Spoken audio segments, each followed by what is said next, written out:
من أول بعيد جاب أفكار كويس تنا أفكار ولا لا اسمهان إبراهيم محمد وسيدي سنة جر مدة 14 عشاء لحن سنيسي لقيدا بيرتا بينكا أي هبلو استعمالان سيابها كلا دوان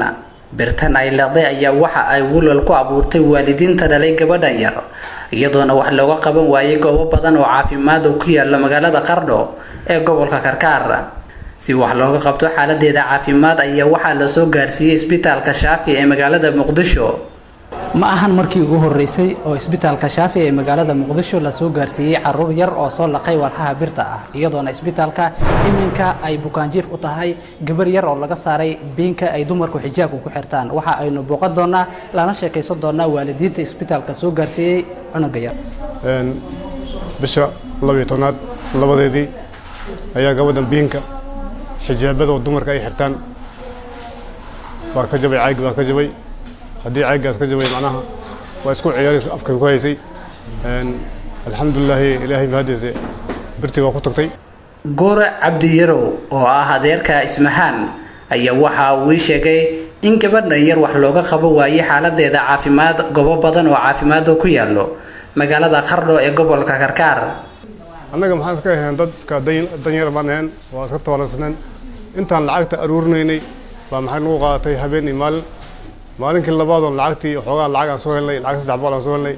baan ku soo celinay isbitaalka daan ku soo celinay hay'adda raajid soo saara raajid dib loo saaray booskii hore ku ogaayeen way ka tagtay halka hoose feerahay gaartay hadday feerahay gaartay dhaqaatiirta meesha joogay hay'adda annaga waxa kama qaban karno Nairobi ama Muqdisho ayaa wax ka qaban karaa annaga waxaan qaban karno malaha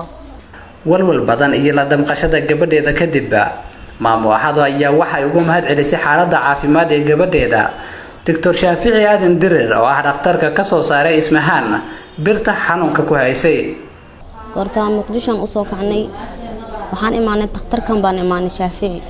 oo gabadhii binti ka laalaadi ka soo saaray alxamdulillah ilaahay ma hadlahay asaga binti ka soo bixiyay haddana waa fiican tahay waladan gabadhu waa iska ciyaal oo iska caruur binki hadii qoorta ku qabtay binki kala dhilqay afkay ku qabsatay hadii afkay ku qabsatay binki waa hadal bay damacday neefti baa dhufatay horu saasay oo laqtay oo fakatay oo wax si ay u laqtay ma aha waa neefta dhufatay oo laqtay ayagoo hadlayso horta saasay oo binta oo carartay Professor Dr. Shaafici Aadan Dirir oo ah dhakhtar ku takhasusay qalliimada casriga ah ee laserka isla markaana ku guuleystay sameynta qalliinka Ismahaan ayaa waxa uu weydiiyay waqtiga ay ku qaadatay in gabadha yar ay ka soo saaraan walxaha birta ah ay laqday xagga igala soo xiriireen waxa jira dhibkaas baa jira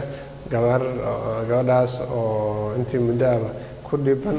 oo sababkeeda ay ku jiraan birtaas ma ka soo saari kartaa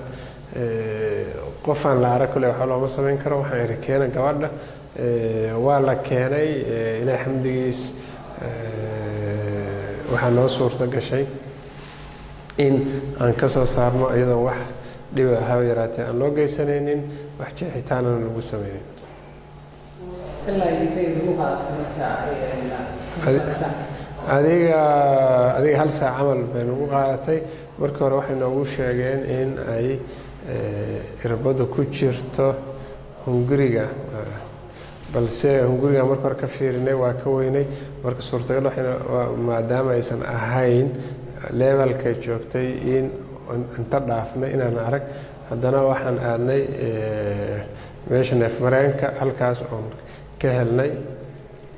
aan ka soo saarnay marka alxamdulillah aad baan u caafimaad qabtaa wayna fiicanta tani ayaa waxa ay tusaale cad u tahay in dhaqaatiirta ka howlgasho isbitaalka Shaafi ay dabooleen baahiyo caafimaad oo loo aadi jiray dalka dibadiisa